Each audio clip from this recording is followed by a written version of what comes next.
Work at Western Rivers Fly Fisher down in Salt Lake City, Utah. I've been there for 11 and a half years now. I'll be 12 years next January.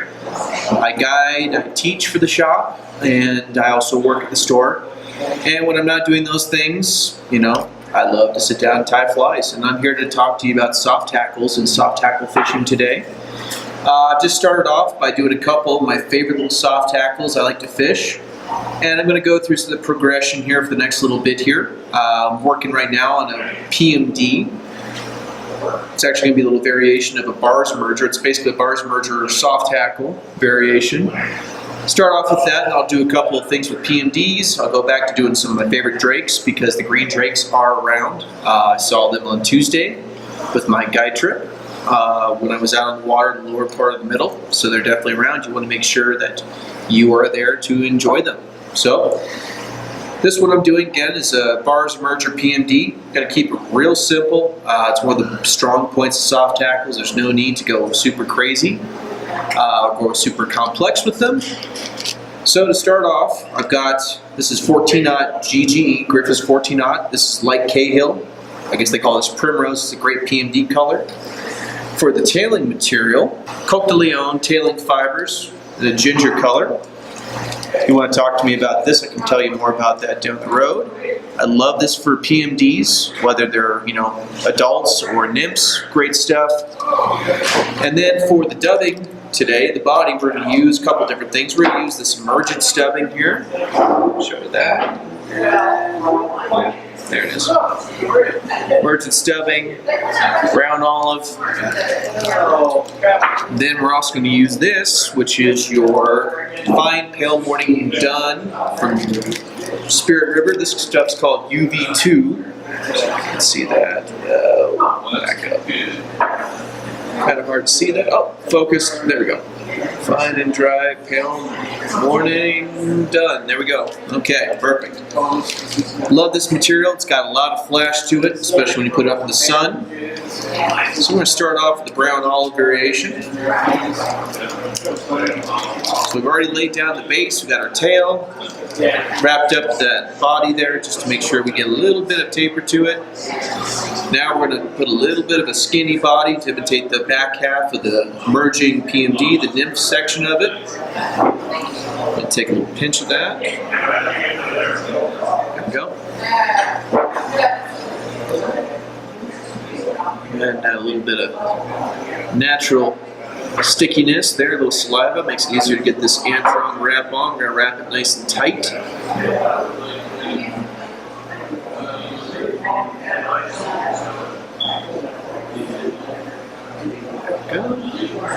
Every time we wrap, we twist. So we'll start here at the back end. A little wrap, little twist until it bites in. There it is. Now we're cooking. Wrap and twist, wrap and twist, wrap and twist. If it's a little buggy, it doesn't really hurt the fly at all, honestly. We'll come through and trim that down here a little bit. Just kind of pick out those fibers. Wrap that up to about, I'd say, 3/4 of the way there. Pinch off what we don't need, because we still got to leave yourself plenty of room for the head. Okay, wrap that down here. And again, you can leave that buggy if you like. I like to leave mine not so buggy, so I'm just going to come in here and just trim it just a little tiny bit. Not too much though. A little bit of bugginess actually helps trap air bubbles. Actually gives the fly a little bit more of a realistic look, especially since this is an emerger.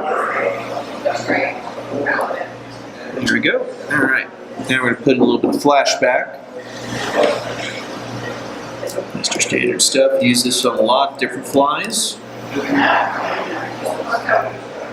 You know, base this width on the size of the fly you're going to tie. I like to go sparser, especially with soft tackles. The key to them being so successful is being sparse, not super bulky.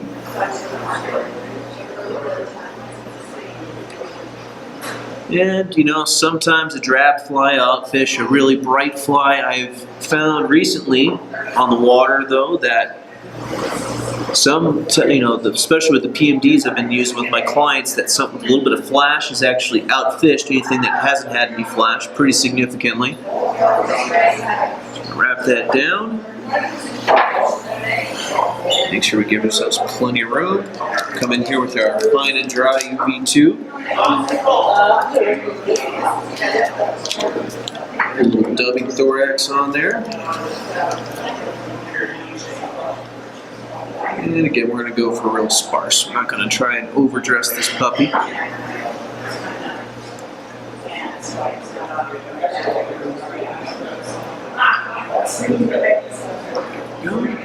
Twist it up. A nice base here. Don't want to overdress the fly. Caveat to any soft tackle.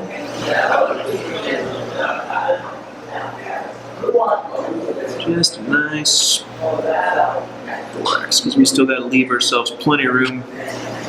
That hackle we're going to put on here, pull it over the top, lock her down, wrap back. Just a little flash is all we need.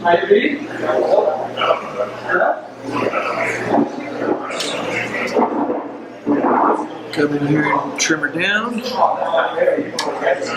Now this fly by itself, we could finish this and it actually work really, really well, but we're going to add that little soft tackle collar on here, which makes this fly super versatile.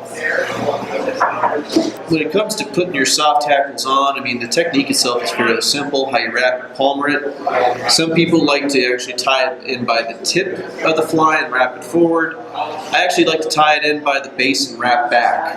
And the reason for that is because I like to counter rib my thread back through that hackle. It makes it a much stronger connection.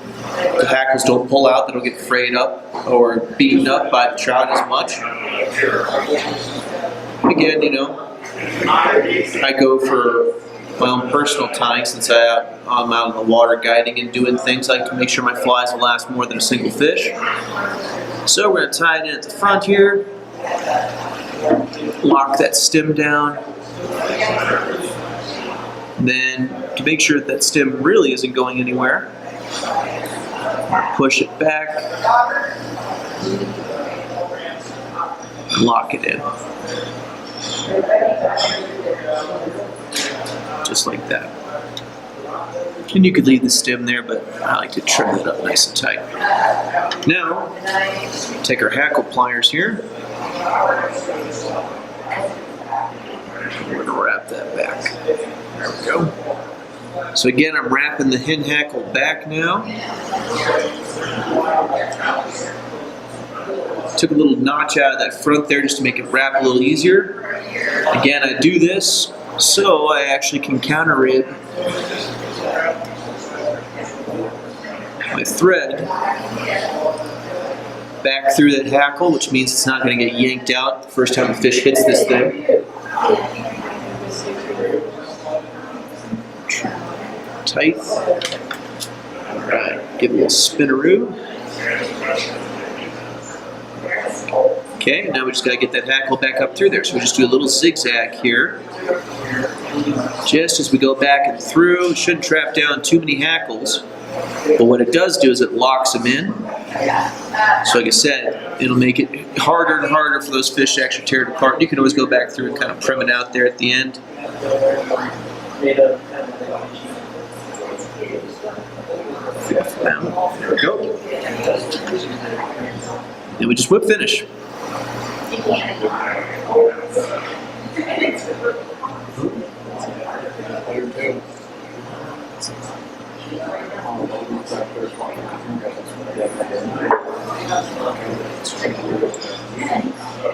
Just a couple 3-turn whip finishes. And again, we'll make sure, you know, you could add head cement if you wanted to. I'm just going to keep tying here. Won't worry about the cement. It's usually what I do is I crank out the flies first, and then I'll come back through and do head cement.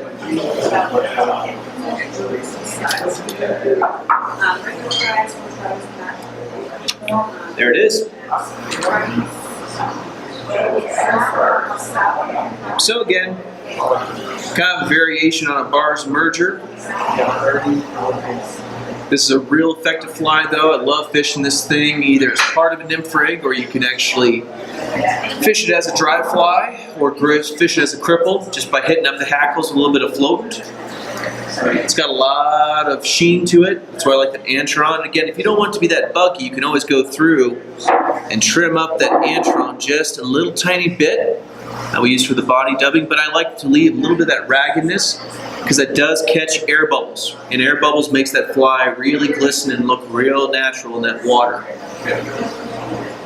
You got a flashback on that. Yeah, a little bit of flashback goes a long way. And again, the cool thing about these flies, crew, is that you can swing them, you can dead drift them, you can fish them, by itself as a cripple, you can fish them behind a dun as a cripple, or just something right below the surface film. Either way, it's an effective fly, and all I've basically done is just taken a pattern that was out there, put a nice little soft hackle collar on her, and that literally makes this fly that much more versatile. It's just not like it's drifting along, not moving at all. It actually catches a lot of fish with that little collar on it. So, that's one little variation. Love that fly, one I have a lot of confidence in.